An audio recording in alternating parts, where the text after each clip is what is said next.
Hi,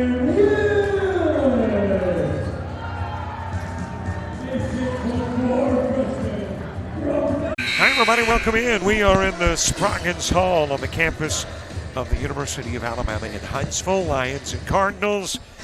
Robert Williamson and the legendary Van Pettaway. Long-time, big-time winning coach. Van Pettaway, man, if the guys' basketball gets any better than the women's basketball in the semis, buckle up. Yep, we're gonna need some defibrillators up here, man. It's been awesome. It's been exciting. And I expect nothing but the same thing for these men. Here are the five on the floor for the Lions. Same five that began last night's win over Lawson State. Easton, Williams, Caruth, Young, and Turner.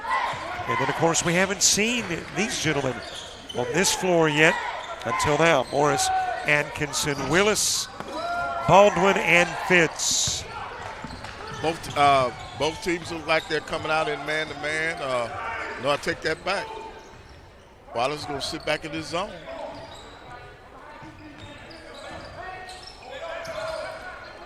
Scoreless ball game very, very early. Yep, Gadsden going high-low.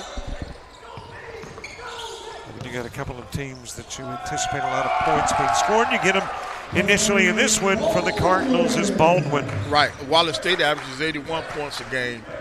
So you know they're going to get it up and down the floor. And Gadsden State right behind them at 79 points a game. Two teams that met twice during the regular season, and the Cardinals won them both.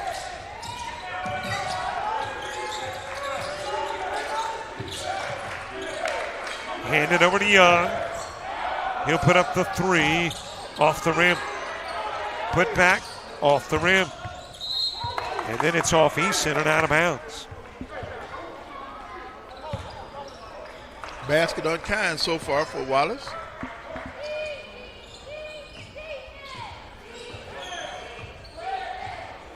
But they got this zone spread it all over the court. Talked about it in the earlier game. Was there an advantage to playing a game and not playing a game? And Gadsden hasn't. Lions have. In the game prior, the Bucks hadn't. Right, and they won it. Yep. I think as long as they had an opportunity to practice in here, or shoot around rather, I think they're okay. Easton with a handoff. Turner. Into the corner. Easton. And he'll draw the foul. That'll be committed by Marcavius Atkinson. Yeah, Easton's a load when he gets down on that block. 6'9", 250. Out of Dadeville, Alabama. I didn't know they grew him that big in Dadeville. They may not often, but they did at least once.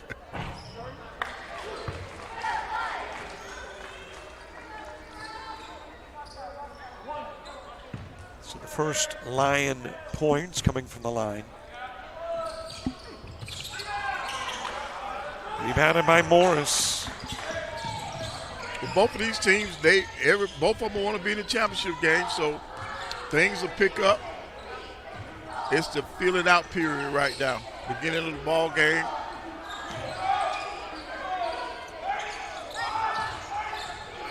On the women's side, things worked out like the seeding determined. 1 and 2 meet in the championship. Still got a chance for 1 and 2 to meet on the men's side. 2 playing now, 1 later. Off on the 3, that is Willis. Some long threes are being shot here.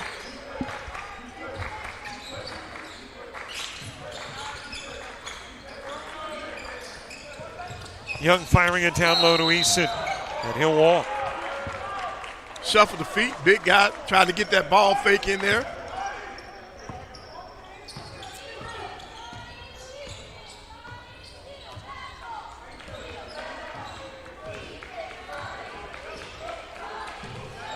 Topside give goes to Willis.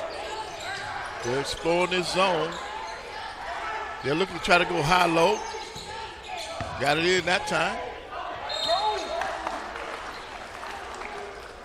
But Easton can't give up that easy foul like that. Eason picking up the foul. That will send Fitz to the stripe. Right. The initial try was good.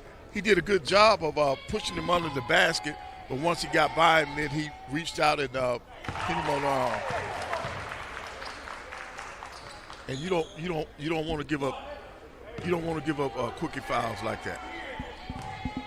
Mentioned it earlier today. Is that a familiar face there on the sidelines? Alan Sharp, who also coaches the Lady Lions. Yep.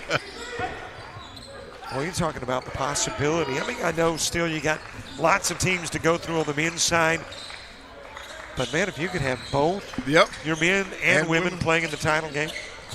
That would be awesome.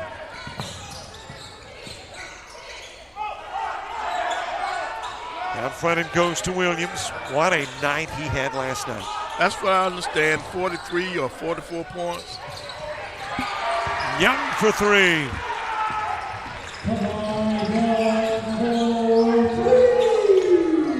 But I'm quite sure you are familiar with most of these guys anyway because you do the league during the regular season. Well, I see every now and then one of them. As that is put up from the top of the key by Wallace. Top of the key. He shot that one from the logo. I'm generalizing things. It looks like we're going to head to the media timeout at the 15:53 mark in a 4-4 game.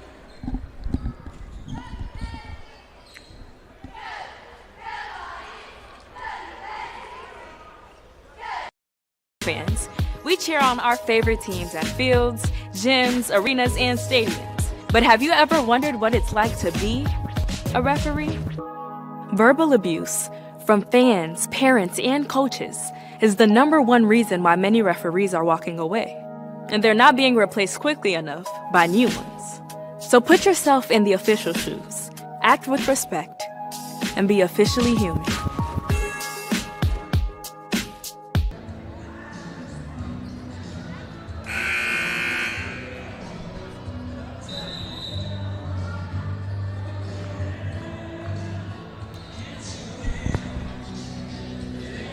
Four-piece contest, inside 16 to play. Half number 1. These days, can we call anything at all out of the first 4, 8, 10, heck, the first 20 minutes of the game? No. They got to wait until the end to keep us on the seat. But now you got Fitz going to that line where he's not very comfortable at that free throw line. I mentioned several times yesterday I was in Americus, Georgia on Wednesday night for Gordon State and South Georgia Tech, and Gordon State with 14-14 to play in the game, led by 25. Wow. And they lost it by 6. Wow. That's what you call a total meltdown. Yep. So anything can happen, and obviously you got to leave, but it ain't much. One here, Gadsden State. Good pass. Good pass. Rocket. Cochran drawing the foul. Charge to Baldwin. So Gadsden State won the first 2 meetings, but I'll tell you what, these teams are they're really up into each other. Cochran, the 6'5 freshman from Columbus, Georgia. That is Chat Valley country. Oh, yes. Coming up to play for the Lions in Hanceville.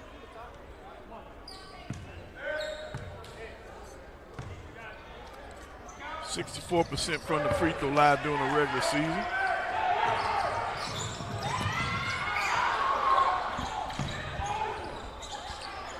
Into the corner, and it rims out for Morris. Isn't there a kid playing at Grambling that played at Gadsden State? Yes. I think a pretty good scorer for Grambling. He is. Trying to think of the name right now. Right. Grambling has the #1 team in the SWAC. They're doing great. They've already secured their #1 seed, their championship. Hop, skip, and a foul. And believe it or not, in the SWAC, they did not lose a game on the road. Their 3 losses came at home. Wow. Well, back in the old days, we did some SWAC together. I'm trying to remember. I think the powerhouse was Texas Southern then. Yes. They were doing it then. Still a good team. Texas Southern is one of the hottest teams in the SWAC. But the last 2 years, Grambling has opened that door. Good rebound. That is Caruth with the board.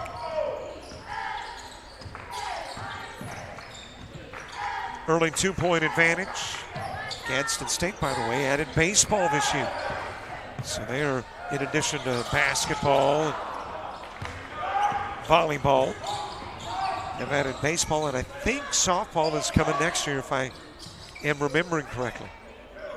That's good. Athletics is a great part of the educational process. Good turnaround jump shot. Came up short. There's that man again with a rebound. That was Caruth. Hands it over to Young. Young walks it down. And, of course, on the other side of the floor, you got plenty of baseball and softball at Wallace Hanceville, and the former softball coach, A.J. Daughtry, named a year ago the head coach at UAB. It was the coach of the year last year. Oh, wow. That's awesome.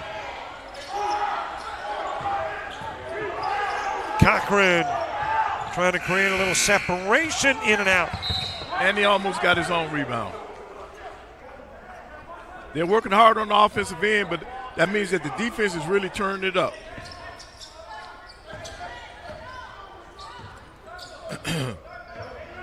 Both teams are fine. Referee's trying to keep it clean. Got a body check. Foul called on Caruth. Right, they don't want you checking that cutter going across anymore. The 6'7" freshman from Atlanta dumped into the paint. Lacey with a make. And we are knotted up at 7 early. Good rip. He's picked his pocket. Morris with a miss, but he is fouled. Yeah, he was so high on that, all he had to do was turn his hands over. He had his dunk in there. His first personal 55. And the line shooting 2 for Gadsden State for Morris. Fouls have piled up for Wallace State.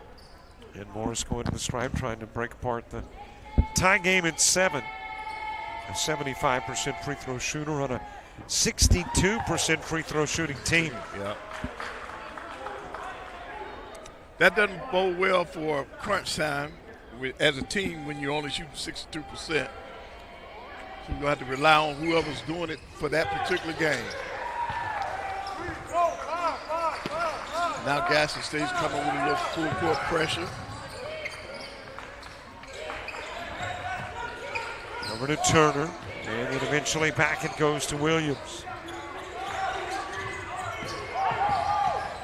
Good. That was pretty impressive. Oh, yes. He handled the pressure, then went to the basket with authority. Knots it up at 9.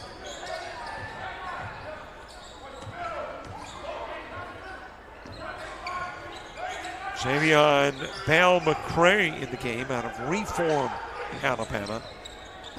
Yeah, that is McCray putting up the 3. Rebound belongs to Lacey. Got it back again.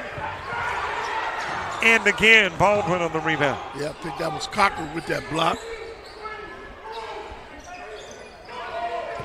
Sending it down low to Lacey.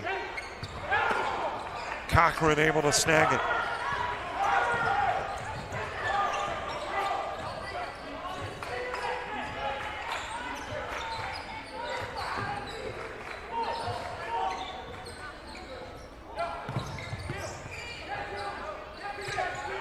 Topside give goes to Cochran, tipped away briefly by Morris. Over to Young, pulls up near the stripe and rattles it in. Right. Gadsden's making them work for these shots. Wallace State is having to work extra hard to get a shot off. Good interior pass. Lead in by Lacey.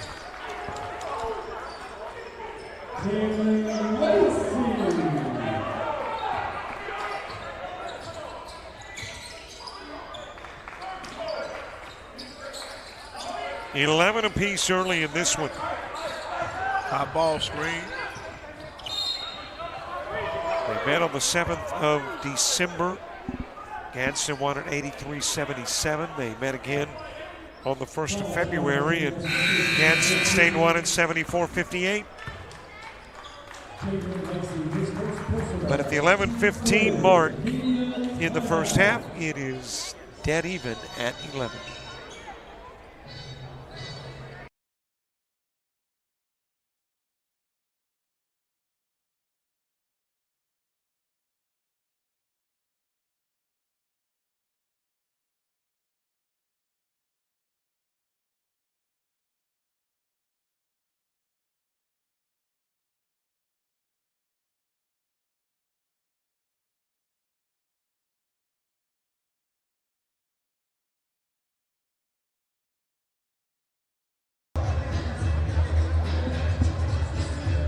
There's some faces that might look familiar. We saw them earlier today.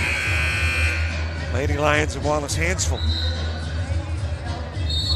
Rooting on the Guy Lions of Wallace Hanceville. Right. Here to support their fellow athletes.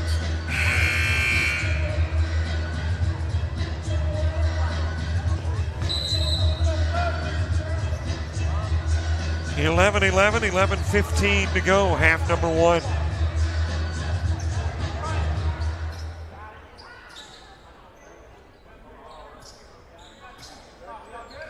First of two men's semifinals. And of course, in game number two, the question is, can the Southern Union Surrender a Cinderella story continue? As they won in overtime over three-seeded Coastal South yesterday and taking on the one seed in Bishop State today. Well, I know Trey Brown wants it to continue. With a left hand off the rim and good for Atkinson. Nothing easy, they're making them earn everything.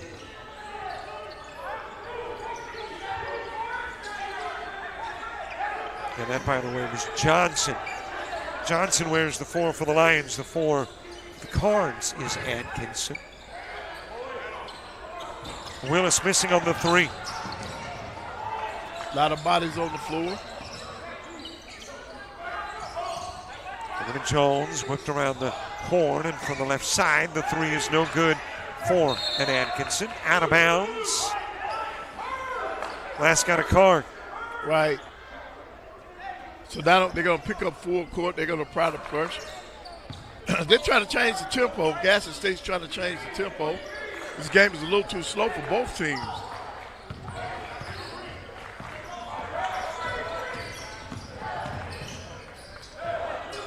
We're talking about one team averaging 79 a game. That is Gadsden State. And the other team what a block. Averaging 81 a game. That being the Lions of Wallace Hanceville. So they're going to have to pick up the pace, both teams. Oh, they're going to get the walk. Shannon Jones with a walk. That wasn't a Euro step. That was a Euro run.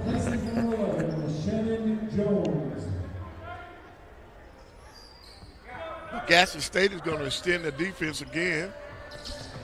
They're going to make sure that they're applying pressure. But neither team has been able to settle into their offense. That is the 9th foul of the half.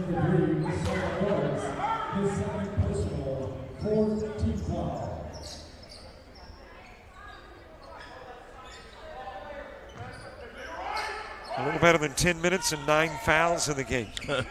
Right. We'll be here all night shooting free throws. They'll settle down. They have to adjust to what the officials are calling. For those who were wondering why the game got started late, that's because Shelton State and Calhoun's women went to overtime before the Buccaneers won it. Laid up and in by Morris. And see, that's how they're going to open this game up, by getting out in transition, get some easy baskets. But you got to get back on the defensive end.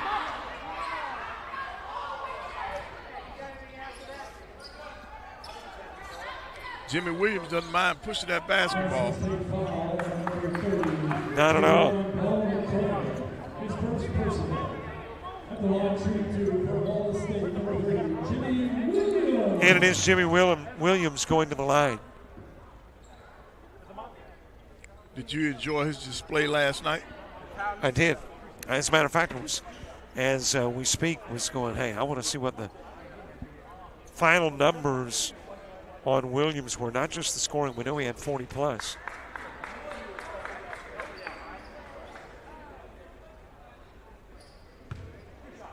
Let's see.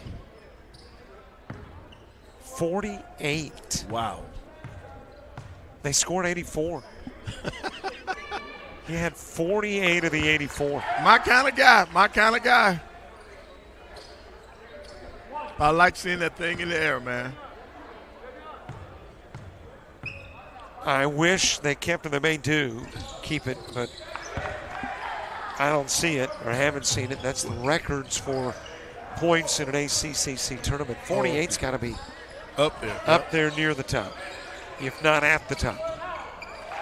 For the elbow, it's dropped in by McCray.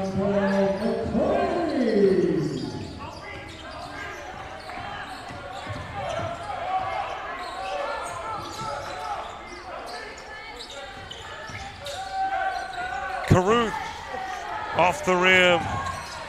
Loose ball. Williams somehow finds a way. Comes up with it, drops it in for 2. Right, he has a knack for that basket. When he gets, he's offensive minded when he gets that basketball.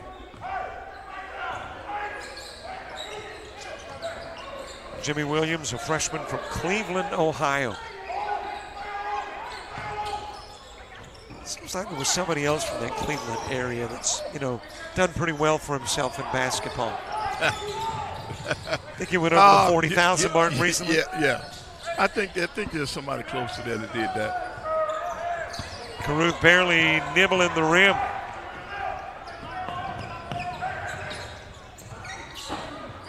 Three is in and out for McCray. But Williams is used to scoring the basketball. He averaged 22 on the regular season, so he's used to putting up numbers. Wow. To the glass for 2. Yep. This kid, he's got a nice game now. He's got a nice feel for the game.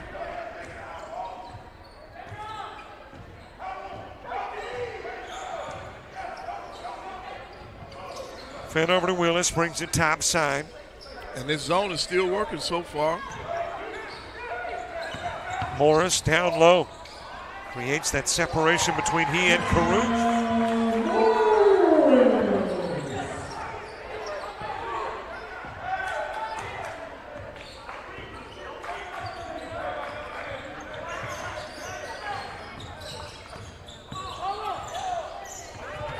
Off the glass, Jimmy Williams. And he was looking for a foul on that one. Had a 22-point first half last night. So that would put him up of doing a great job in both halves of that game last night. Caruth with the rebound. Hands it over to teammate He's Arthur winning Johnson. down, though. He's walking down the floor. I think both teams are hoping for this timeout.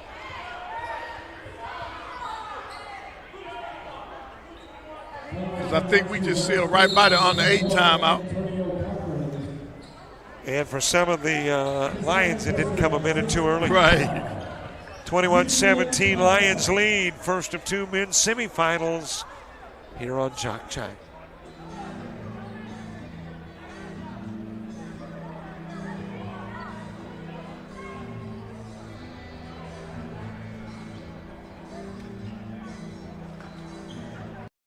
University of Alabama Online, where legends log in.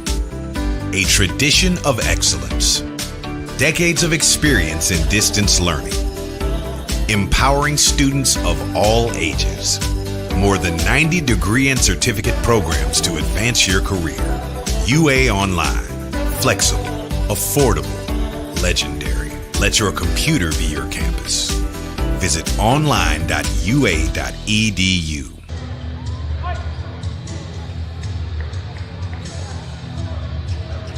There's Madonna Thompson. She had worked for that win. Oh, yeah. But it was worth it. She got it done. Knocked off Calhoun and gets ready to take on the Lions in the championship. And we're talking, of course, the Lady Lions. Got the Guy Lions playing as we speak. Yeah, Wallace Hanceville extended their defense out of that timeout.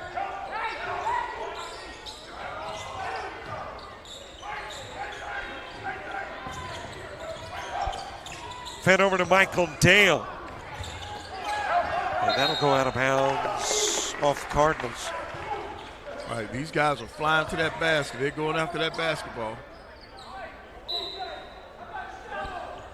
Well, Bishop State is in the house. They will play the next game against Southern Union.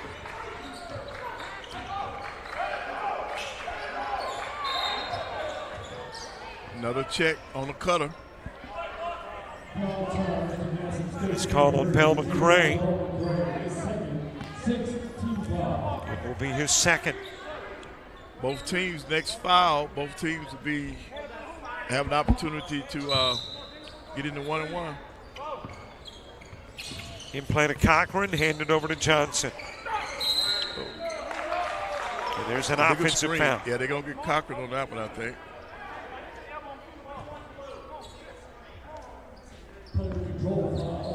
And that is 3 on Cochran. That should put him out for the rest of the half. Easton coming back into the game.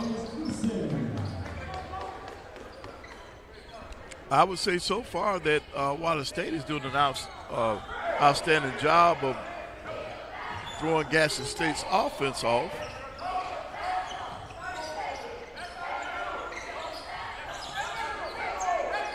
Morris with it, gives it out front to McCray.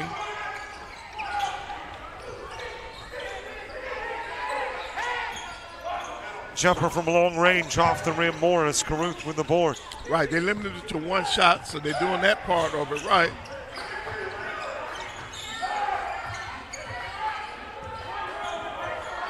I think it's going to be the Jimmy Williams show here in a minute. Was last night. This would be episode number 2. And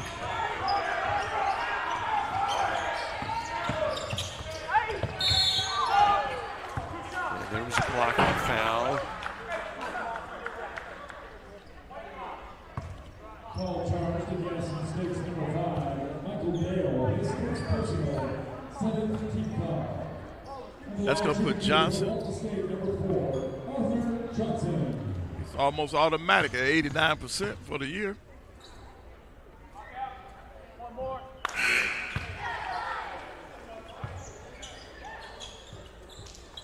Into the game, Jamarcus Alexander for the Cardinals. Shannon Jones coming in. Also, Makai Fitz back into the game. And as a team, Wallace State do pretty good from the free throw line at 73%.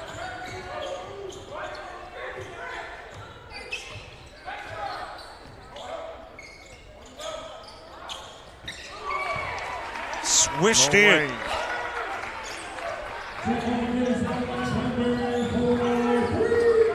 Cardinals draw to within 2 as we get close to the 4-minute mark. Half number 1.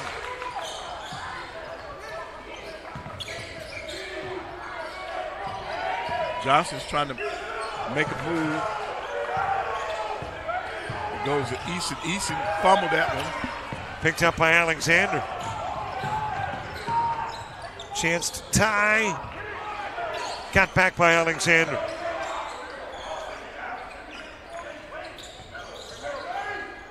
Good high post pass to Baldwin. And ball room for two. 22 each. And now they're coming with the pressure. They're trying to pick up the tempo.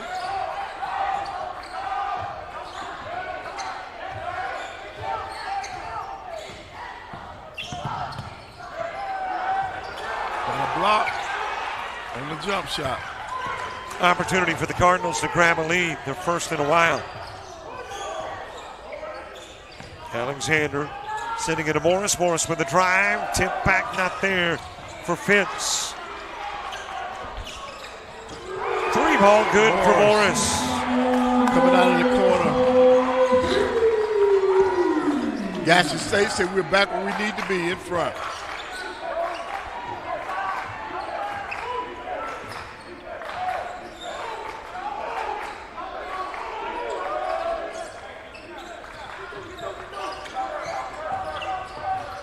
Eason thought about the handoff to Caruth. Right, Jimmy's going to take it over now. To Williams. Williams. To Turner. Shot clock dwindling. Turner off the rim. Alexander with a board and kicks it to Jones. Jones with the push. Got it back into the ball one again. Couldn't connect that time.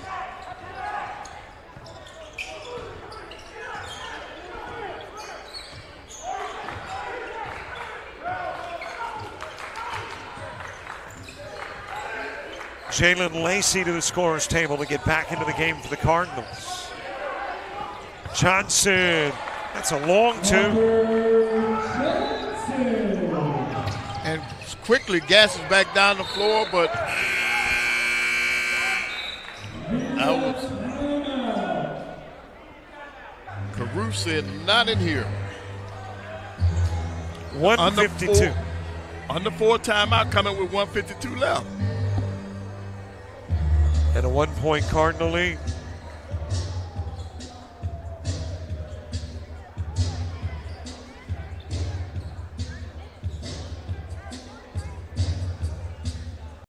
Sports fans, we pack stadiums, arenas, and local gyms every day. And every sports fan is uniquely human. Seeing each play with your own eyes, triggering your own emotions. And as humans, we won't agree on every call, but we can act with empathy and consideration. So put yourself in the official shoes. Be more than a fan.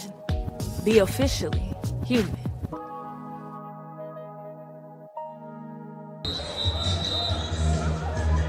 Well, during the timeout, treated to some of the gymnastic routines for the cheerleaders. Coach, could you ever do that? Not at all. You and me both. It would be a sight to behold if we tried. Yeah. 1-point Cardinal lead. Less than 2 minutes away from halftime. Right. Both teams will try to finish this half with a little momentum. Off the glass for Lacey.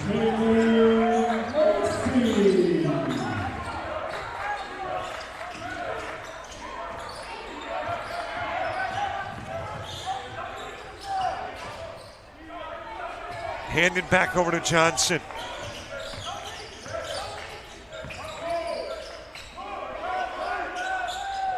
Three ball. Dribbles the rim for Jalen Anglin, who is now in the game. And Cardinals ask for time. Timeout, Gadsden State, a 30-second timeout. 30-second break with 1:14 to go.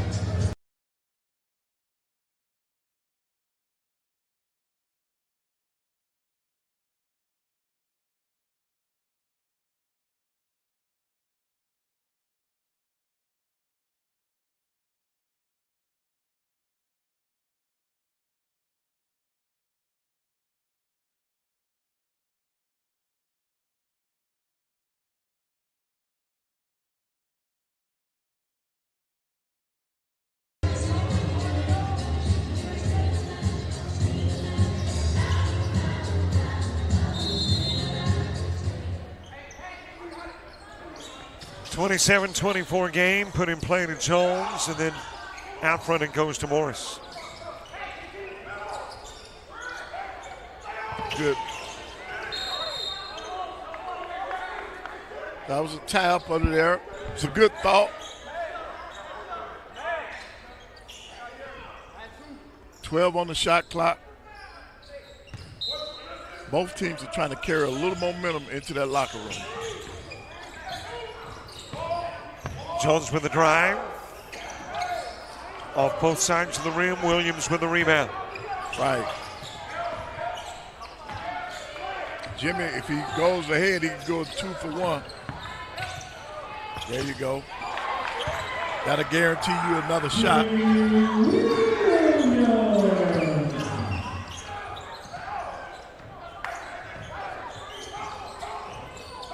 Half minute to go in a 1-point game. Off the window for Morris. 2 point.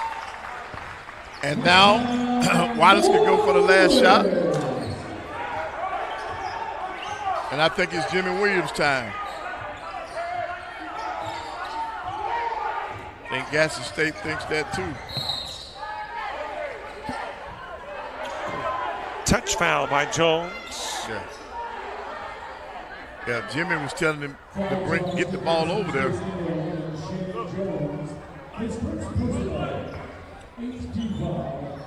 So that's Johnson going to the free throw line.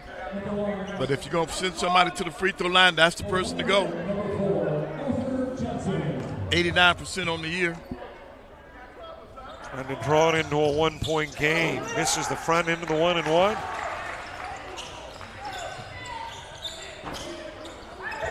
Off the rim, Easton with it. Jump ball will head the other way.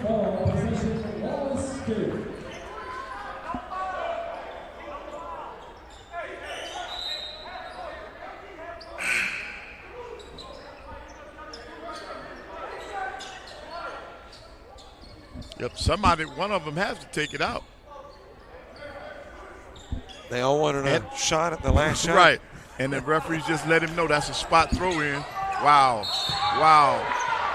Got a foul on Lacey.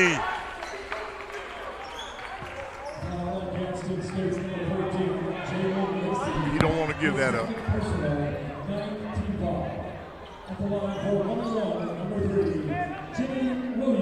And now you give Williams an opportunity to close out the half. On the free throw line, he sees the ball go through the basket. That could get him jump started for the second half. For Lacey, his second foul.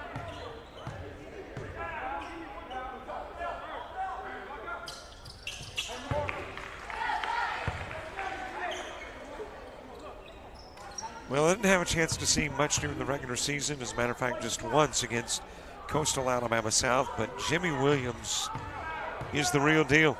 Well, yeah, if you're averaging 22 points a game, yes.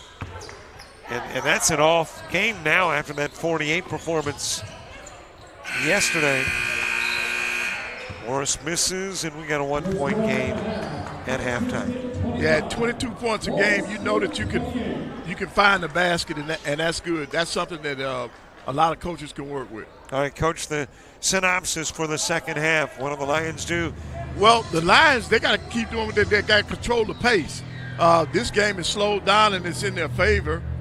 So all they got to do is continue doing what they're doing, run their offense. And that zone defense is really giving Gadsden State fits. And in the Gadsden State locker room, they got to be talking about a zone offense.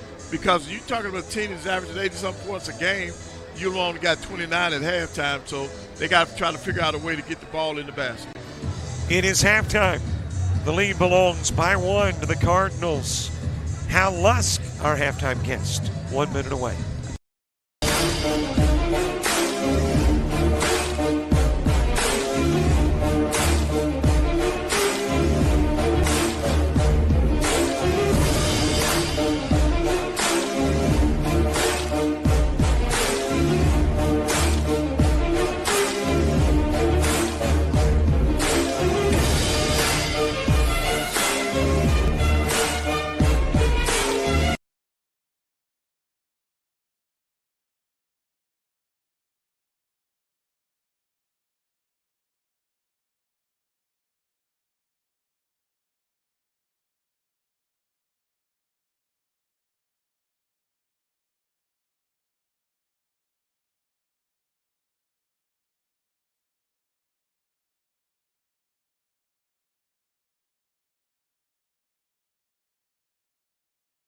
Great to have with us at halftime Hal Lusk, who is the coordinator of the officials for the ACCC event.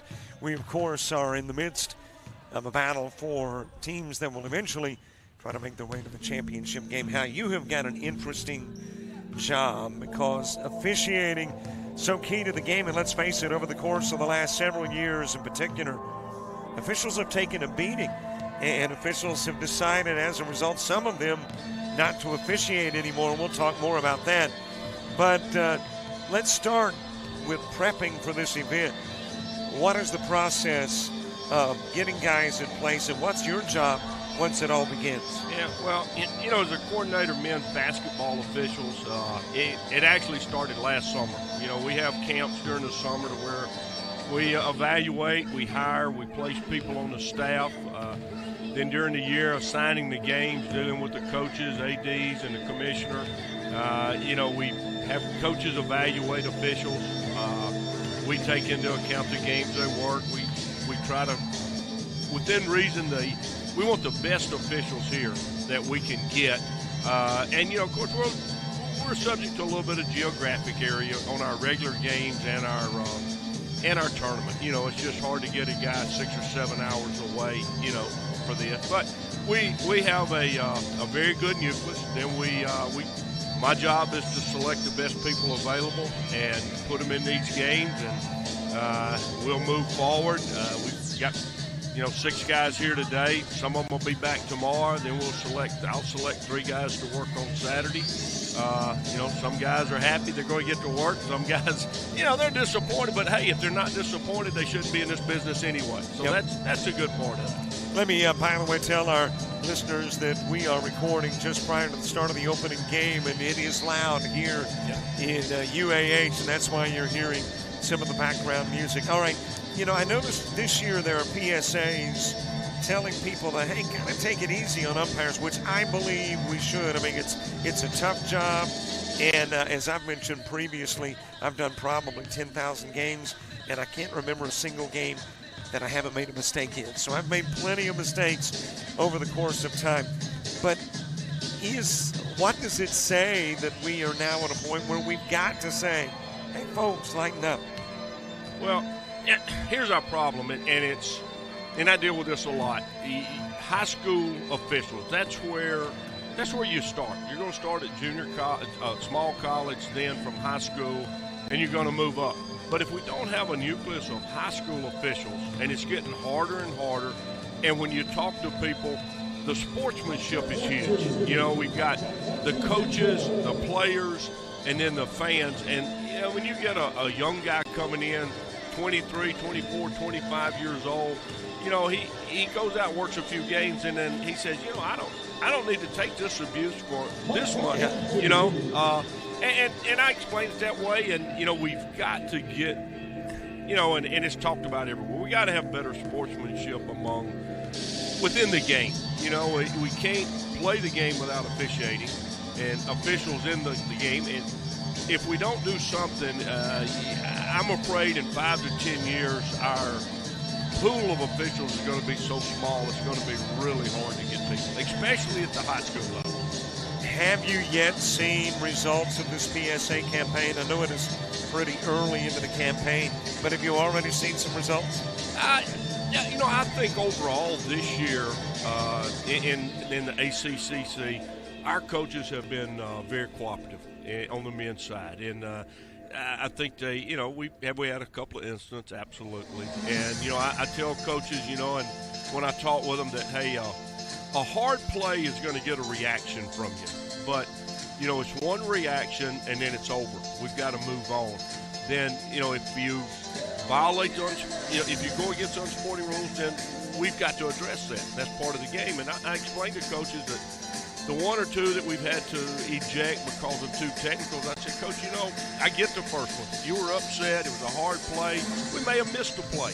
But after the first one, you're going to sit out the next game. Now you've penalized your kids, your fans. You're not going to be in the arena. So, we really, it's been better, in my opinion. I think it's a good program. It's a good campaign, and I think we really need something out there for this. All right, what is your job once the officiating and the games begin? I mean, are you evaluating these guys and these ladies and determining whether they will officiate another game, or are they working on their game? Well, yeah, you know, I tell some guys, you know, when you get to this point, hopefully you got your very best out there. We're still going to miss plays, you know, but my job for the next 2 days is I'm going to select the 3 that will work Saturday, and a lot's got to go into it based on, you know, geographics and different things. But my job's to work. I'll have 8 guys here in 2 days, and I'll pick 3 of those. You know, in my mind, I pretty well have an idea. But as I tell them, I say, guys, anything could happen. You know, if you happen to have a bad game or something goes astray with a coach that's moving on, then, you know, I'm not going to throw gas on the fire. I'm going to, you know, hey, I'm going to have to set you aside and let the next guy work. And that happens not very often, but it does happen. Well, I think you kind of answered my next question, and that is there things on the floor today that could change your mind? And I apparently think there could be. Oh, yeah, without a question. You know, you've got some there's a lot that goes into it. And, you know, the coaches have no input into who we select for the tournament, who we assign to the games. That's my job. I talked with the commissioner about it, with Dean about it, let him know who's coming. He sees the list and who I've got coming. And so it's, at the end of the day, it's my job. And I'll talk with the commissioner and tell him, hey, these are the 3 guys I think perform the best, and based on geographics and several other factors, that these are the 3 guys, and we'll have 1 guy come in as a standby. Normally it's one of the guys that have worked. Sometimes we bring in a little bit younger guy to get him some exposure to this arena, to getting ready, and then, you know, probably next year he'll get to work a game in the tournament if he has a good year. Now, you do obviously more than the ACCC, so who all do you work with? Well, I assigned 4 leagues. I assigned Mississippi Junior College along, and then 2 NAIA leagues, the Southern States Athletic Conference and the Gulf Coast Athletic Conference. And I was very fortunate. I spent 27 years on the floor and worked for some really good supervisors and coordinators. I learned a lot from them. I was the assistant coordinator in the SEC for 3 years, and you learned a whole lot there in a hurry.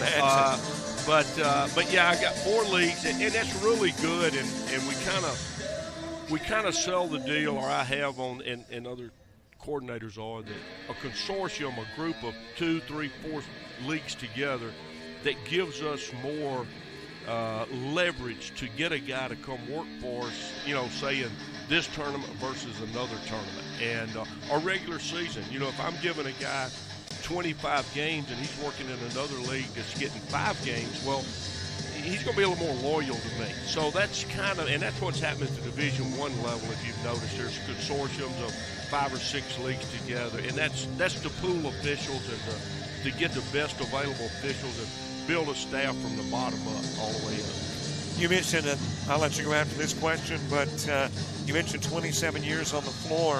What is the toughest level to officiate? Oh, well, and I tell people this. I've said it for years, and it's just the pressure and the atmosphere. But if you can referee junior college / community college basketball, you can referee in a lot of arenas. Because, you know, if it can happen, it's going to happen in a junior college basketball. That's where I started in 1982 in Mississippi Junior College, and you know, you don't have a monitor. You know, you're dealing with people. A lot of people are volunteering to do a clock or the scorebook, and you learn to solve a lot of problems. You know, and then, you know, and your goal. And I explain this to officials, and I say this in a lot of meetings. I say it in coaches' meetings, that out of the officials you have, 10% of the officials do it because they're older. The money doesn't mean a lot to them. They love the game, and you know, they're moving forward from there. 10% of the guys want to be on TV. You know, they are working. They're going to camps. They're studying. They're learning. They listen. They call me. They look at film. And then 80% of the guys that we have working basketball, they like the game. They want to be around it, and you know, they put forth an effort, and you just hope that's the best we can get out there.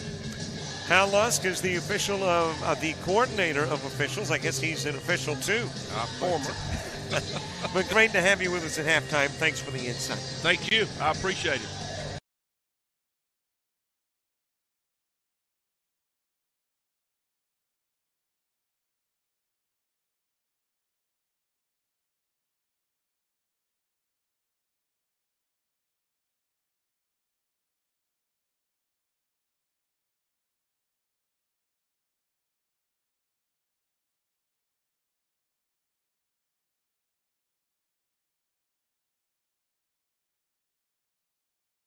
Sports fans, we cheer on our favorite teams at fields, gyms, arenas, and stadiums. But have you ever wondered what it's like to be a referee? Verbal abuse from fans, parents, and coaches is the #1 reason why many referees are walking away. And they're not being replaced quickly enough by new ones. So put yourself in the official shoes, act with respect, and be officially human.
Frustrated. She's having trouble with her defensive player.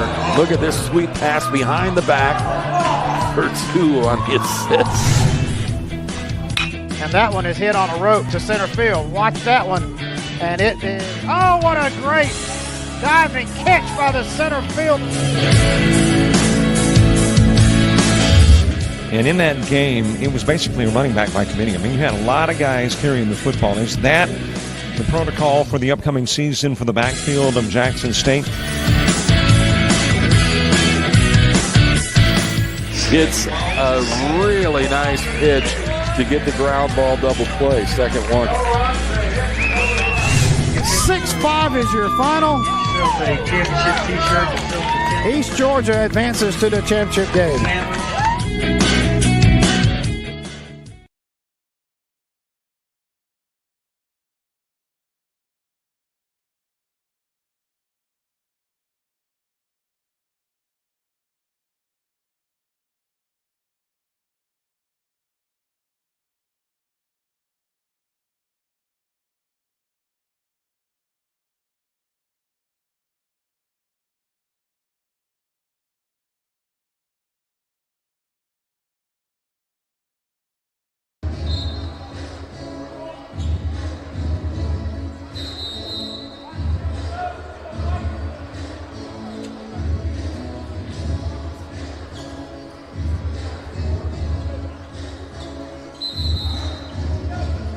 Hi, everybody. Welcome back. It is half number 2. One of these two teams will play in a championship game tomorrow. One of these two won't. 20 minutes to figure it out.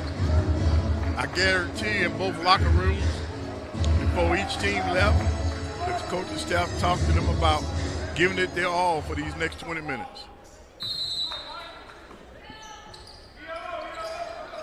One more game after this one, Bishop State and Southern Union.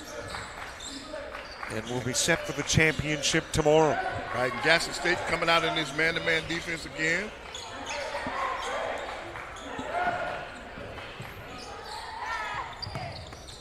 Eason. Got the look, couldn't get it to fall. But they came up with the offensive rebound. Another chance. Same Lions that began the ball game, began the second half. Eason, Williams, Caruth, Young, and Eason Turner. on that one. Yep. Big guy didn't know that he was pushing the little guy down into the floor. And for the Cardinals. Little guy was below his sight line. Yeah. He didn't see. I couldn't see that level. Yeah. And Wallace and Hanceville, they coming back out, started the second half in this 2-3 zone. Did a pretty good job with it in the first half.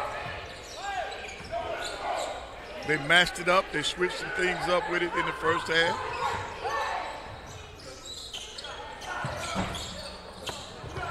Rebounded by Caruth. You got Morris, Willis, Baldwin, Fitz, and Atkinson all on the floor again to begin half number 2.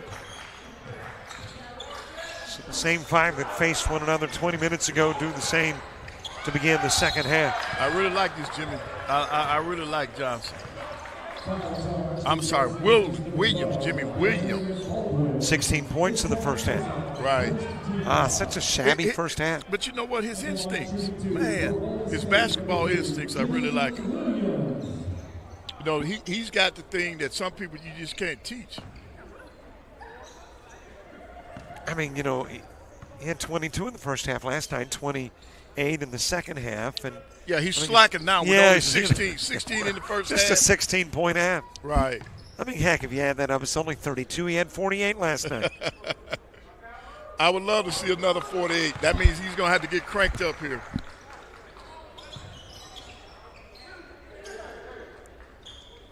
But I think he has the attention of Gadsden State because they're putting a guy in his pocket. And the guy that's guarding Jimmy, he's not helping off with anybody else. He's just reducing the number of times Jimmy touches that basketball.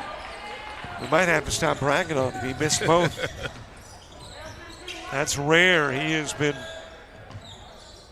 so good from so many different points on the floor. But I guess everybody has their moments. Right. A drive off the glass.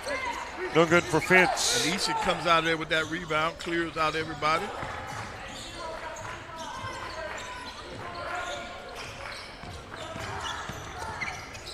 Good pass. Williams jammed it. See, Jim is also setting up his teammates, and that's what, as a coach, you like that. You love to see that. You know he can get his, but he's also making sure his teammates get involved. Into the corner it goes to Baldwin and then back out front to Morris. Lead changing hands here early in the second half. Off the side of the backboard for Atkinson, but the putback for Baldwin. Right, they're doing a good job. Both teams are crashing the glass. At halftime, it was 23-19 in terms of rebound. So it's not a big difference. What about the turnovers in the first half? Between the two, 5 total. Right, and that's good, clean basketball. Just hard-nosed defense. Both teams are protecting the ball. I would take any game where it's only 1 or 4 turnovers in a half. That's good.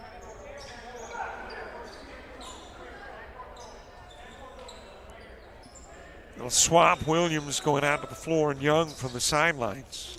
Right, because, see, they let Williams facilitate. Thought he was going to do that step back. Missed the long range, too, and then threw it away to Baldwin. Right, he tried to drop it off to Baldwin, but defense was there. Quick hands. Over to Morris. It goes down low to Fitz. Through the fingertips of Willis. Willis took his eyes off of it.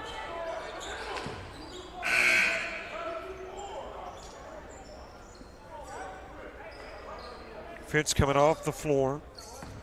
Into the ball game is Shannon Jones as it is put in play to Turner and then given back to Young.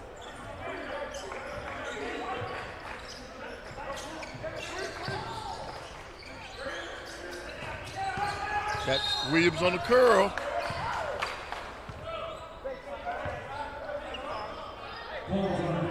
Baldwin guilty of the foul. Yeah, they're intentional about getting that basketball into Williams' hands, and I don't blame him.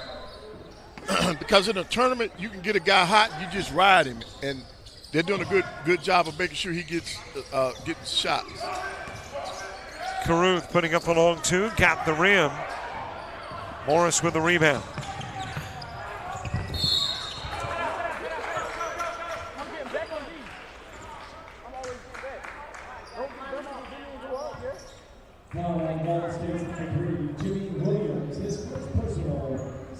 Jimmy Williams with a foul. Foul his number 3 counterpart, Morris. And Morris shoots it at 75% on the season. In that first half, he was 2 for 2. In fact, Morris led him in scoring. He's over his average. He led him with 11 points at the half.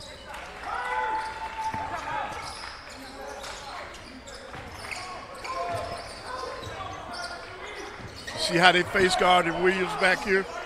They don't care about anything else. Just don't let Williams get the ball. Well, reduce touches.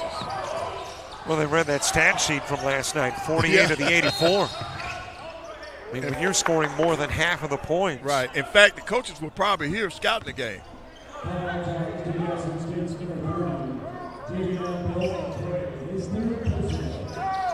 Val McRae picking up the foul. That'll be his 3rd. You've got a Lion with 3, Cochran, and he hasn't been on the floor in the second half until now. Oh, and there is a offensive on Cochran. Right.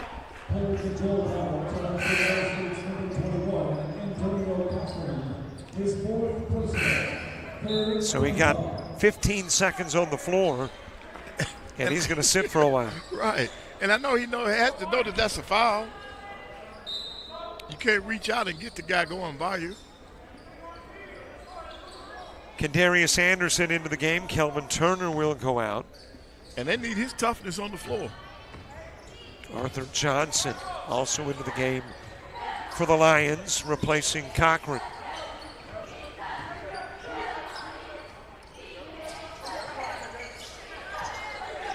Briefly into the corner to Atkinson. Morris shooting for the stripe and hits it over Eason.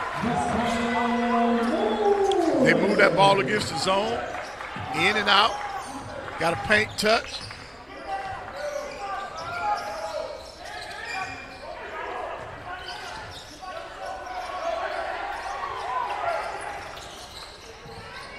Caruth back over to Williams.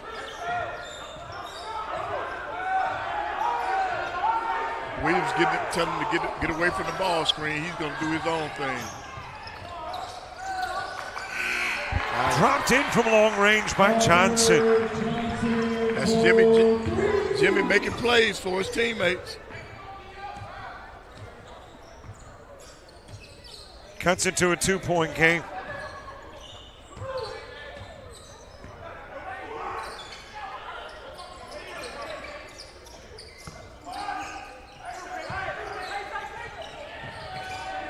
Three ball from Willis. Nope. Nibbled the rim. Got a push from the backside.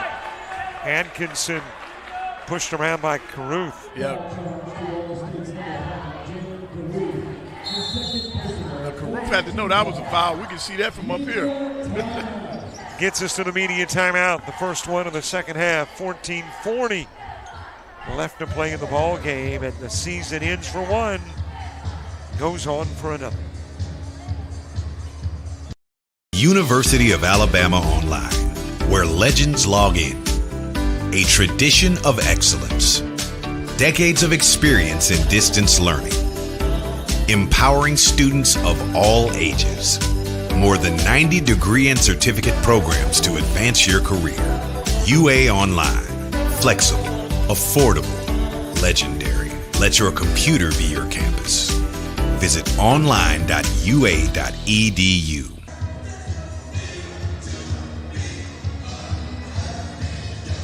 Well, we got some folks like you and me, a little older, and then we got some really young folks watching the game. Oh, yes. Of course, I don't know how much watching she's doing, but she's here. We're watching her? That's right. I was wondering if we'd get any YMCAers. There we got a few. Yeah, we got a few over there. Oh, that's feeble, man. That is feeble. 35-33, 14-36. Both teams are trying to settle in into this second half.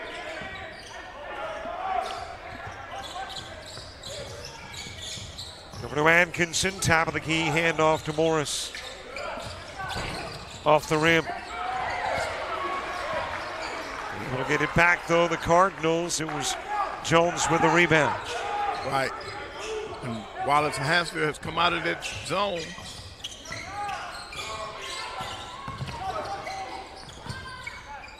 Over to Atkinson.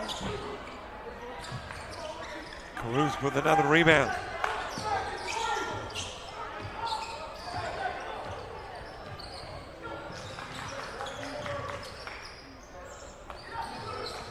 Good.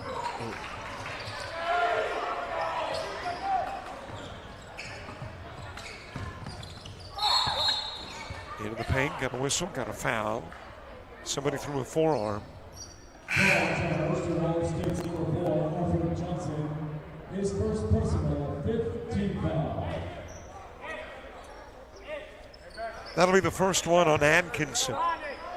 Yep, but that's 5 team fouls with 13:39 to go. Easy 2 for Fitz.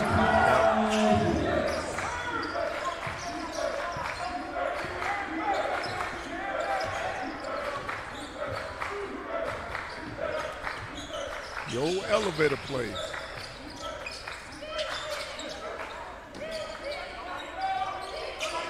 Jimmy Williams with a top side. 16 in the first half. Not many in the second, but he's starting to add up the numbers. Jimmy Williams going to the stripe. You can count the bucket and the and one's coming up. Right, that's a good strong drive. This kid's just a freshman. Wow. Freshman out of Cleveland, Ohio, 6'5", 210.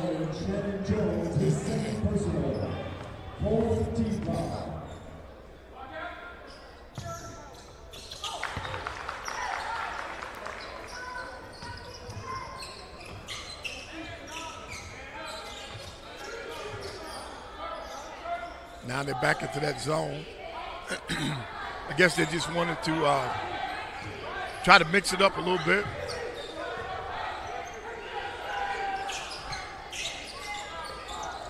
Jones giving it down low. Baldwin. Good block. Morris able to get it back. Jones. Fitz tips it into the hands of Eason. And Caruth. Handing it back over to Johnson.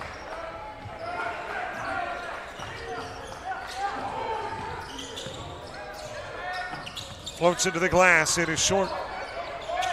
Put back, count it. Doing a good job of offensive rebounding. They're not giving up on the play. Anderson giving the lead back to the Lions.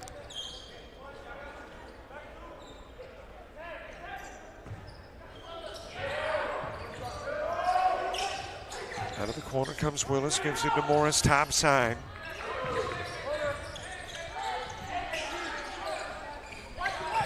Jones to Fitz. Lays it up and in. Good take. That's a good take by Fitz. Another freshman, good-looking freshman.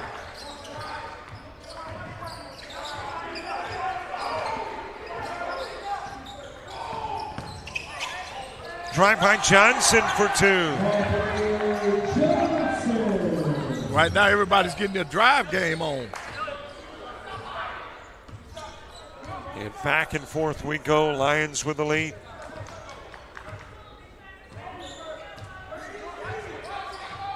Both teams 20-win regular seasons. Gadsden State won better than the Lions in the conference. Fitz. Good defense by Eason. Rebounded by Anderson, who gives to Johnson.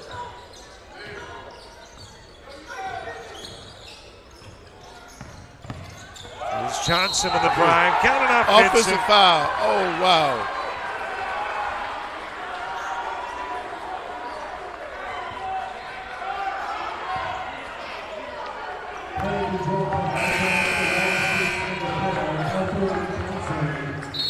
Coach did not like that one.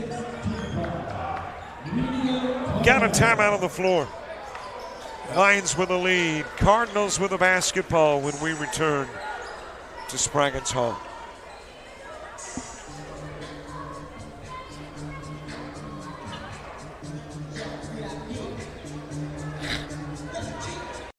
Sports fans, we pack stadiums, arenas, and local gyms every day. And every sports fan is uniquely human. Seeing each play with your own eyes, triggering your own emotions. And as humans, we won't agree on every call, but we can act with empathy and consideration. So put yourself in the official shoes. Be more than a fan. Be officially human.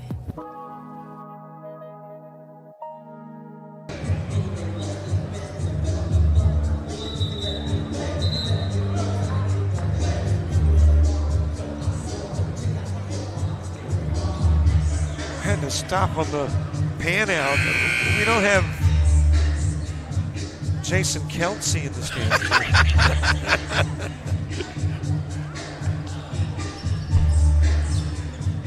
10:49 to play. 40-39 game. Cardinals to put it in play. Got a great game going. Both teams are going back and forth.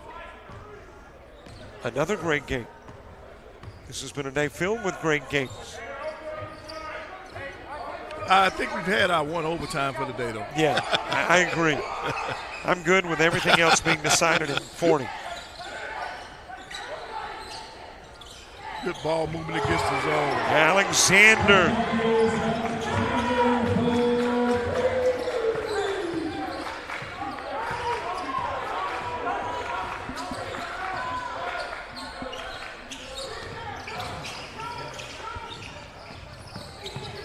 Drive to the glass, left the basketball. Yep. And on the other end of the floor, it's laid up and in by Jamarcus Alexander. Yep, they're going to get Carew for that, with that foul. That'll be his third.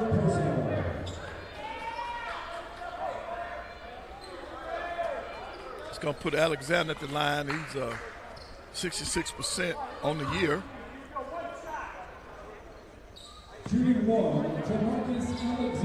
Trying to extend the lead to 5. That would be pretty darn close to the largest lead we've just not had. I believe it. Big leads in this one. Large lead was by 5. Wallace in the first half. Wow. So the Cardinals match that in half number 2. Oh, it's going to be a foul. Alexander with the reach. His first personal 15 foul.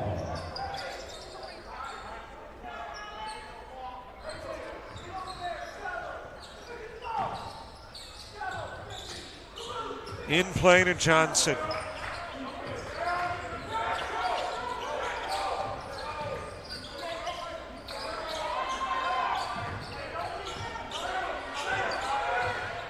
And a blocking foul called on Morris.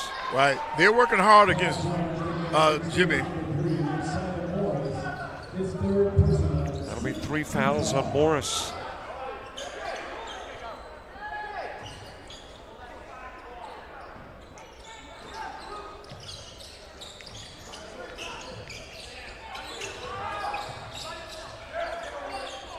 Over it goes to Anderson, and he'll ring in the 3. Long range 3 to bring him within 2.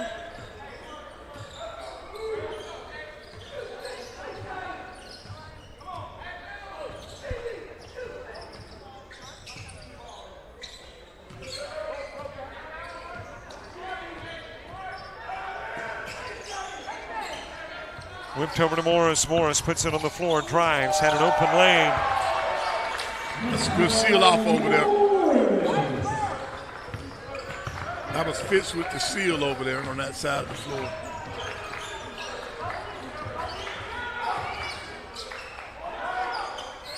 Good move. This kid is smooth, man. That was a great move. That's a pro move right there.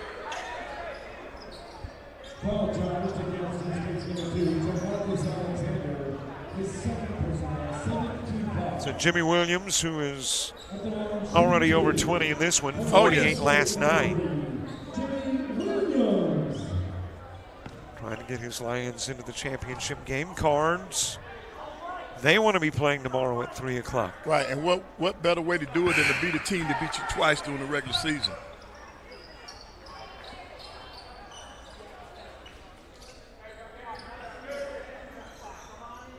Seems like he's so relaxed on the floor. It seems as if they can't speed him up on the offensive end. Trying to cut it to a 2-point game.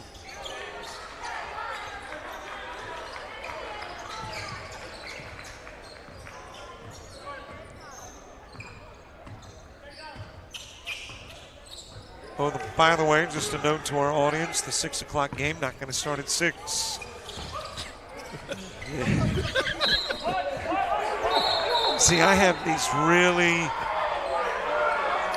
difficult and complex assessments. As you got the Lions in possession, still 8:31 to go in the game. Of course, the day thrown off by the OT game. Yep.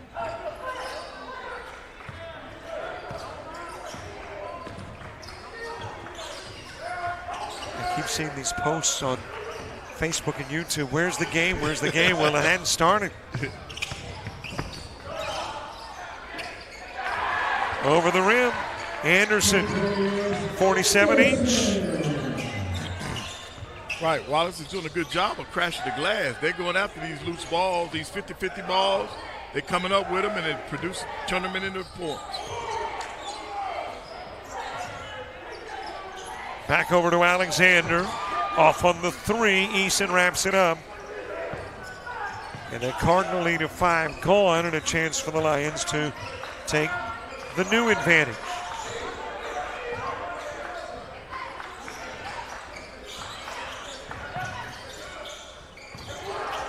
Out of the corner comes Caruth. Rebounded by Fitz. They're limiting it to one shot.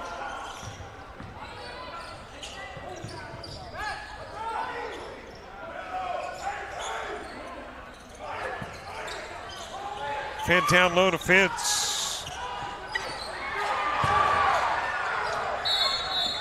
And you finally got a push.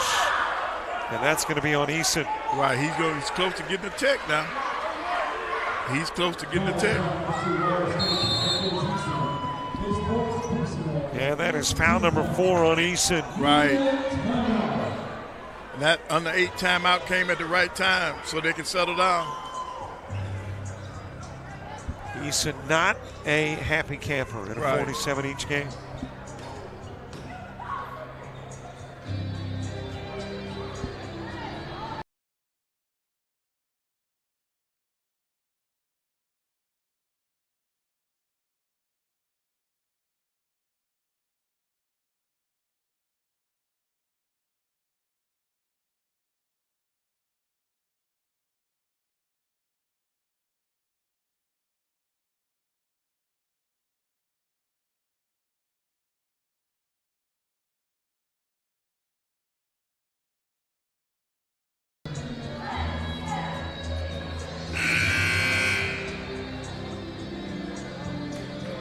Should be an interesting conversation. That is a Calhoun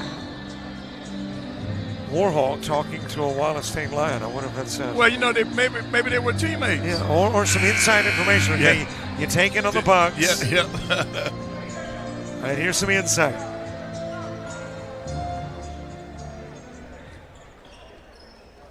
Fitz going to the line.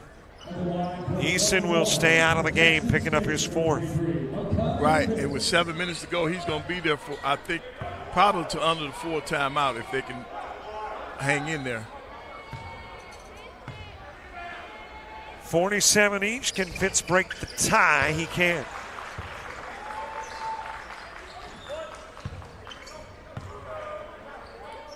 Now, we've been in the building all day. I'm going to tell you something that I'm seeing that I don't like.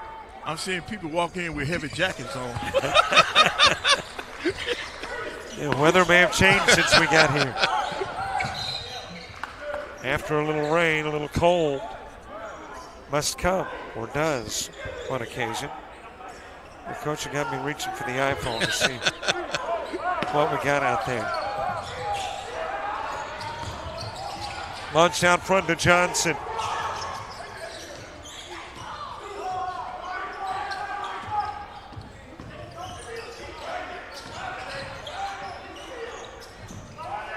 Williams had to touch it.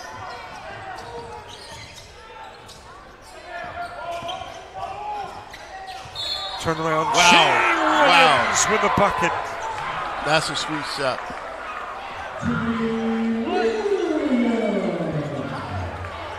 He'll go to the line. I'm telling you now, you don't see this in very many freshmen now. This is a kid that has played a lot of sandlot basketball.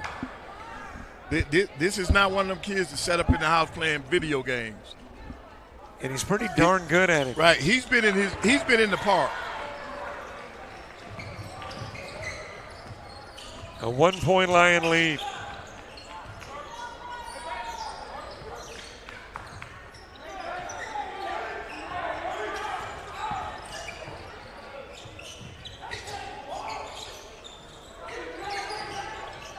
Morris hitting it out front. Off the rim for Alexander, and the rebound belongs to Williams.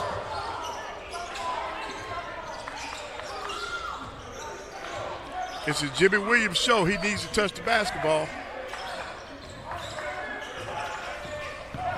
Johnson. Got the bucket, drew the foul, does a push-up to boot.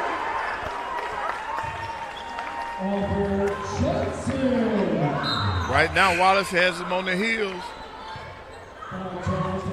Johnson going to the line. 59 degrees in Huntsville, by the way, Coach. Yep. Oh, yeah, So but that's not bad. It's cooled down a little bit. Yep, not bad.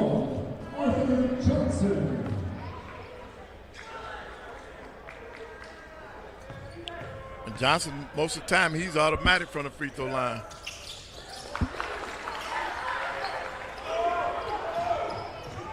Tomorrow here on JockJive, I am still not sure if we stream the championships. They will be on Alabama Public TV, and I think we will have them as well. Obviously, we're going to find out overnight, but also tomorrow, as it is dropped in by Jones. Good take by Jones.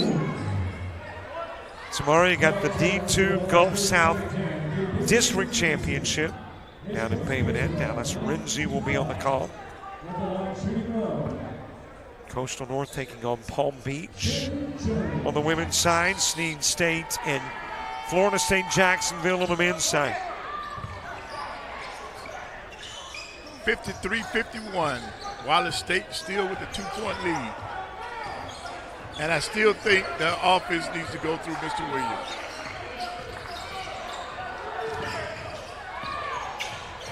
And an injured Cardinal as Johnson drives. Well, that is Shannon Jones. they asking for the trainers to come. Reaching for the knee, you hate to see Right. that. Yep. I mean, you don't want to see an injury, period, but a Right. knee in particular. But you know, if you had the replay, I think they bumped knees. I think that's what happened. Well, if that'd be the case, then It could maybe be it's just a temporary. bruise. Yes. But if the replay shows that he did it by himself, normally that's not good. Shannon Jones, 6'2", 170-pound freshman from Birmingham. But he's getting up. Crowd's giving him a big hand for getting up.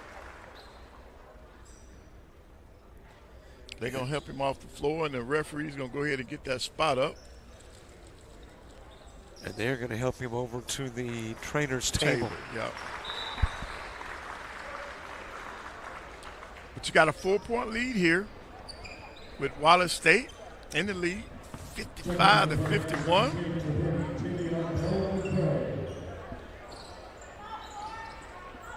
I'm not sure who that gentleman is. That's an assistant coach to the Cardinals. I mean, he just picked Jones up and plopped him on the. He's got a little power behind him. Yeah, been in the weight room, huh? 55-51 game. Good pass. Baldwin. Good pass. Cochran's in the game with 4 and wasn't far away from picking up his 5th.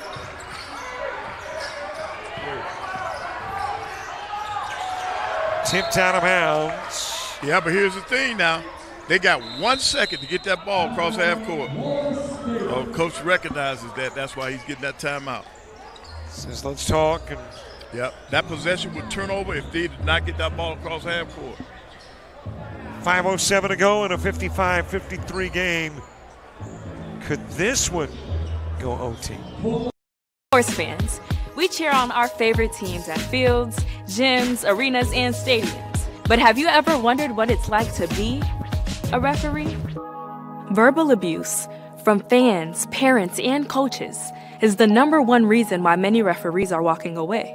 And they're not being replaced quickly enough by new ones. So put yourself in the official shoes, act with respect, and be officially human.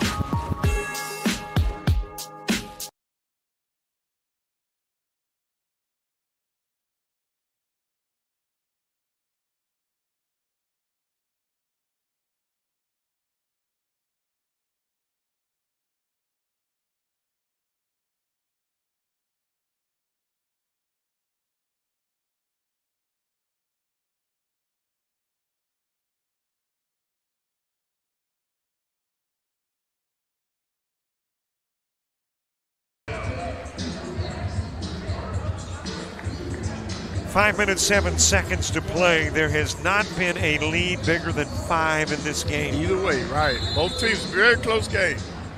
I don't understand this now. Because if they pass that ball, I don't understand that.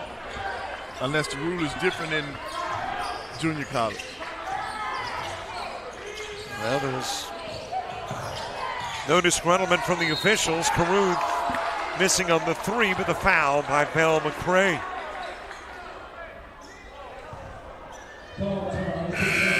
By the way, I see Shannon Jones back at the bench, and now he's going to check into the game. So I think you're right, it was a knee bump. So that ends the day. That ends the day for McCray. That was his 5th foul. The 6'3", 205-pound sophomore from Reform, Alabama.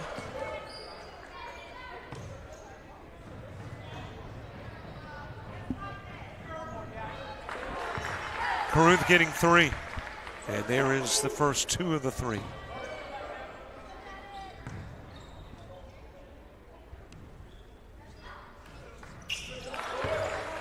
And a perfect trip to the stripe for Caruth.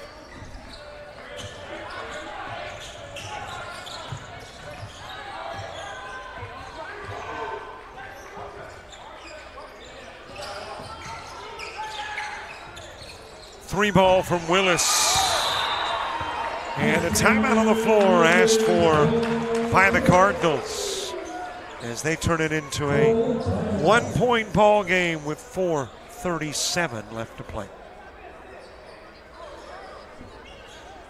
So they're going to make that into a full timeout, and then you have your under 4 timeout coming up.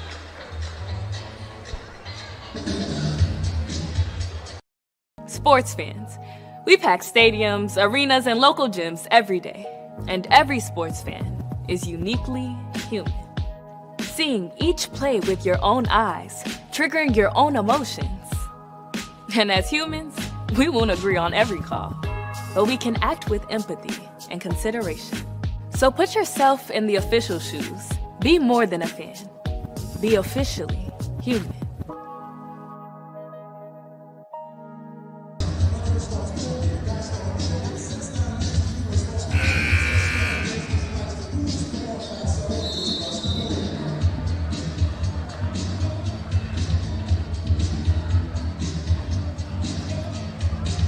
Four minutes and 37 seconds left to play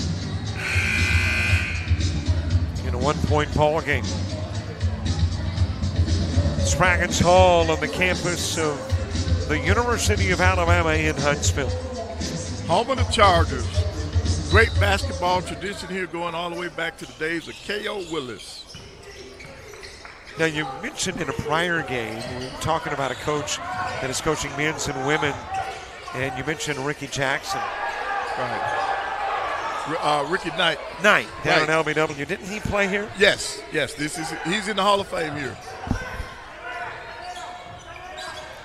I think Ricky Jackson was a linebacker for the New Orleans Saints. Off the rim, rebounded by Cochran. 75% on the season.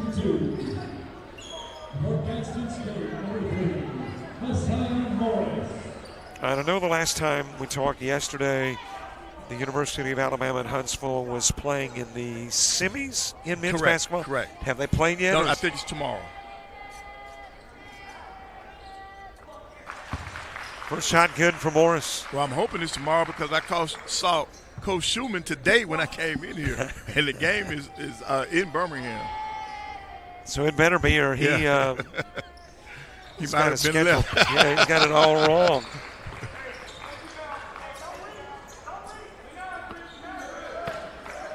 Jimmy Williams to put it in play.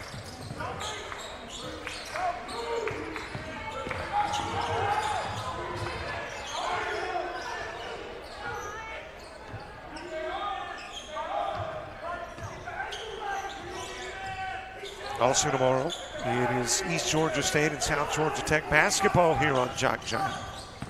And Jason Thompson on the call there. Acceleration Johnson.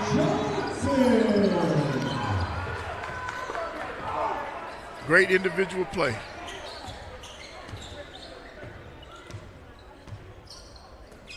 Now they got to try to defend.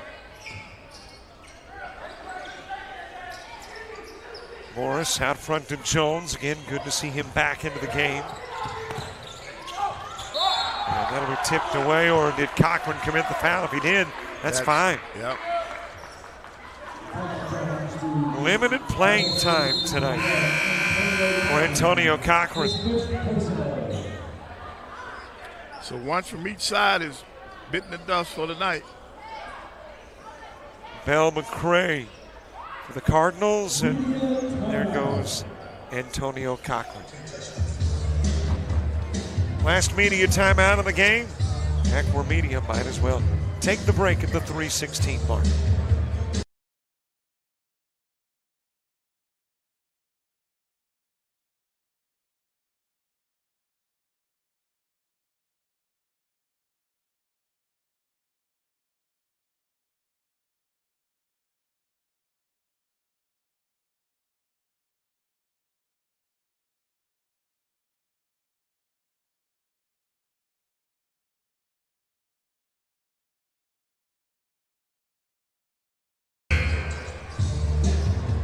Can you get your little dude? It won't get him. Yeah, let me, I'm roving around looking. Was he dancing? Stopped now. Yeah, he stopped now. Well, I'm going to have to look to this side of the floor. I'm far-sighted, so I'm not looking on this side. We'll get him the next break. Yep. Yeah, I am multitasking. A little camera operating, a little play-by-play. 60% on the season for Shannon. Look good. Good follow-through on that one. Freshman from about an hour and a half down the road in Birmingham. Depending on how you drive. For me, it's 45 minutes. You troopers out there that heard that, just ignore him.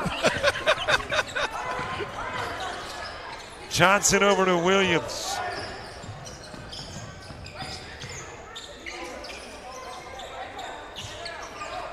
Back out front to Johnson.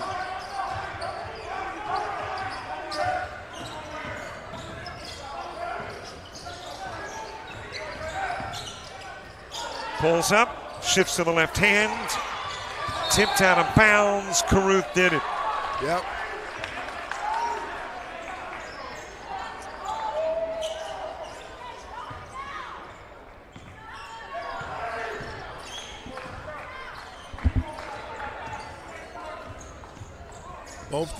Both teams for the next game, they're real interested in this one. Very. They're in both tunnels watching the game, watching the action. Off the glass ball with a miss. Decent. Ooh. That. I think the call was made before. But he still was above the shoulders with his elbows. That's a reviewable. That's reviewable.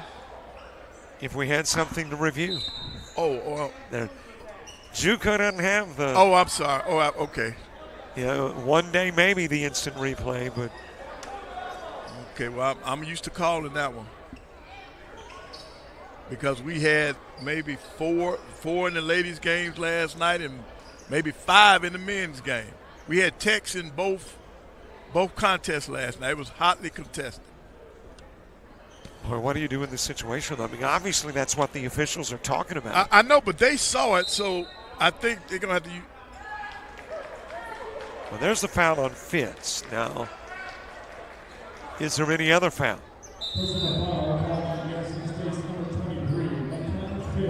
Oh, they're just going with a regular foul. Well, you know they discussed it, or there'd be no need for the discussion. Right.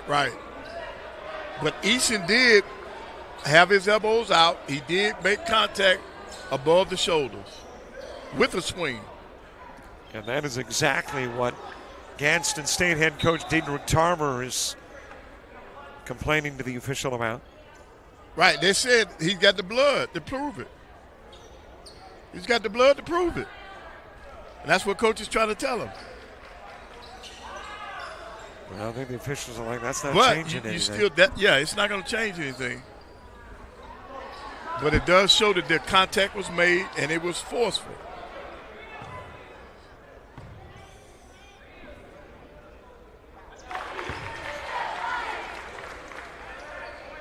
Tie ball game. Well, partner, looks like we're headed to another overtime.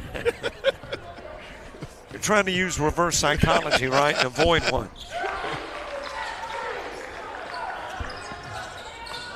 Say it won't happen and it will, say it will and it won't, maybe.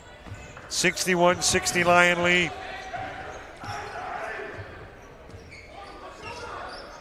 Half of the games thus far have gone an additional 5 minutes.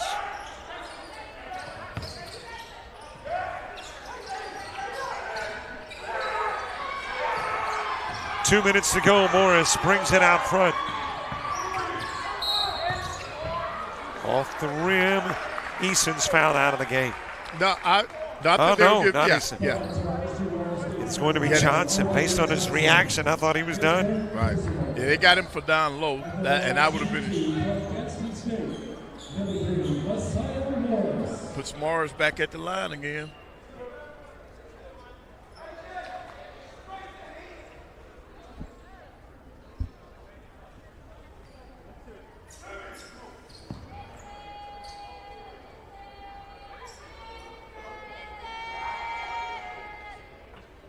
Tied up at 61.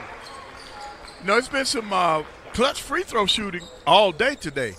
And once again, we're at 2:01. These kids are putting out some tough free throws. Morris right here in Hanceville. And it gives Gadsden State the slim lead.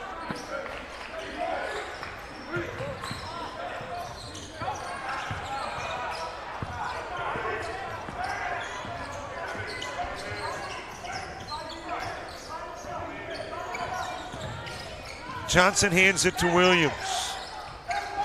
Off the glass.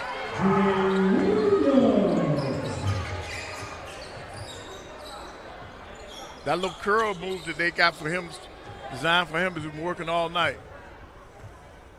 Clock ticking down to the 90-second mark. Both teams with 2 timeouts.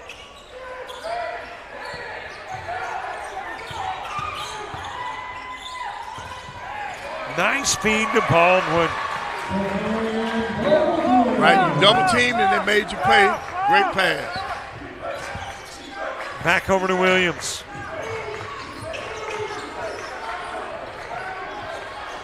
If I were a betting man, I'd tell you that. Foul called on Jones. It doesn't matter whether he's shooting or not. It's 2 shots anyway.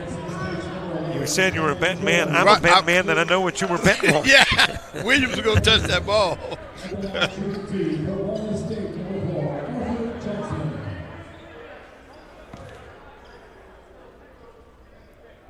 Big free throws for Johnson. Boy, we've been repeating ourselves all day long about big shots from the line.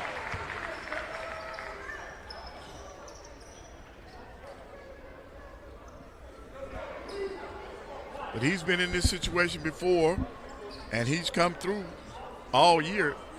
Anytime you can shoot 89% from the free throw line, you're doing your job. Gives the Lions the lead.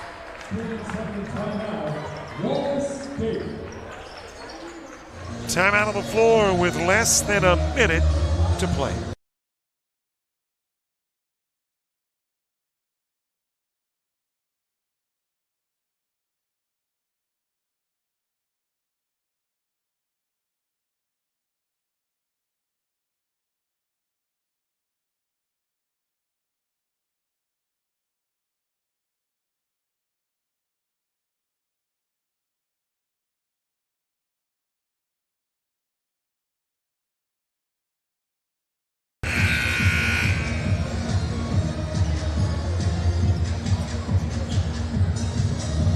There's our little dancing man, but he's not dancing at the moment. Oh, got a couple of teams that are hoping to make their way to the big dance in the ACCC, and only one of these will.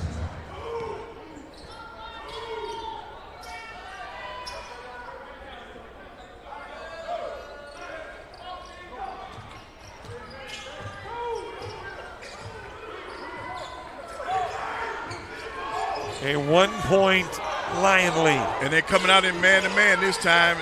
They messed them up. It's giving them an opportunity to try to figure it out, and you get a block. Now you see the change of defense? The change of defense messed up Gadsden's plan. They've been seeing a zone all night, and they come out of the timeout in man-to-man. Big possession for the Cardinals. Williams, of course, he's the guy coming up with a loose ball. Big rebound by the freshman. With 29 seconds on the clock, he'll go to the free throw line for 2.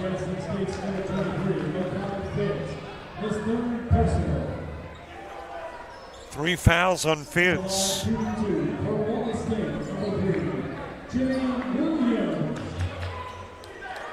And Jimmy's not bad at 76%.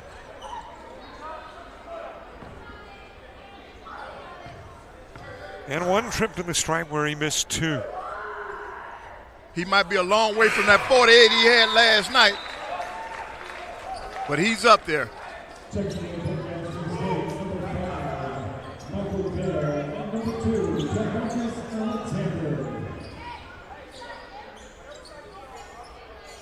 Trying to push it out to 3.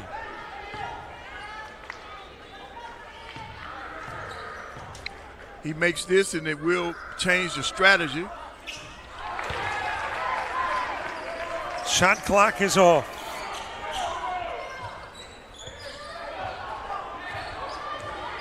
Now they're back to the zone. They're back to the zone. Good job by Coach. switching his defenses up. And now the Cards in a situation where they got to have 3. Right, because now offensive mixed in. Yep, they're going to get it over the back. I think that's on Fitz. And it is. Fitz, yep. His 4th foul. But more importantly, you got 2 shots. You got a chance to make this a 2-possession game with 5.7 seconds. Can you say doubleheader for Wallace or Hanceville? And a little Coach, extra work for Alan Sharp. That's what I was just going to say. Coach going to have a long day tomorrow if he's able to hit one of these. Oh. All right, the door's still open.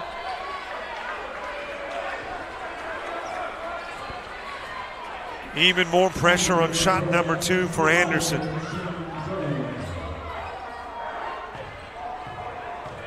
And he's an 85% free throw shooter. Yep. There is a huge free throw. Yep. What will the Cardinals do down by 4 with 5 seconds remaining? You got to pray. Number one, you got to try to get a three-point shot up, quick, fast, and in a hurry, leaving some more time and get a steal. That's your only hope. And I know Wallace is going to extend their defense so that you can't just roll it up the floor. Timeout on the floor. Let's take the last break of the game. Sports fans, we cheer on our favorite teams at fields, gyms, arenas, and stadiums. But have you ever wondered what it's like to be a referee? Verbal abuse from fans, parents, and coaches is the #1 reason why many referees are walking away. And they're not being replaced quickly enough by new ones. So put yourself in the official shoes, act with respect, and be officially human.